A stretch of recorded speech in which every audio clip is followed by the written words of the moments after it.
mo ba na kung paano ka magsimula ng umaga mo, ganun din ang magiging energy mo buong araw? Totoo yan. Bakit?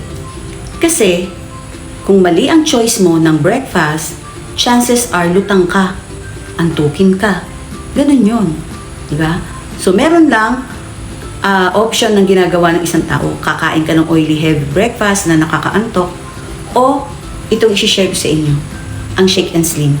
Very light, nutritious, pero busog. Ngayon, baka tanungin mo ko, bakit Shake and Slim? Siyempre, number 1, busog pero hindi bloated. Number 2, may nutrients na kailangan ng katawan mo, natin. Number 3, mababa ang calories niya. Kaya, alam mo na, ang iyong waistline is parang si Marimar.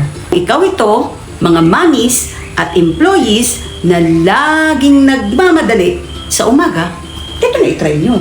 Isipin mo na lang, hindi ba mas okay kung mabilis, healthy at masarap pa ang almusal mo? Kaya huwag mo nang patagalin pa, mamsis, mga mamsis dyan. Switch your breakfast now, Shake and Slim lang ang piliin mo. Message me today para makapagsimula ka na. So paano? See ya! Kita Pricks!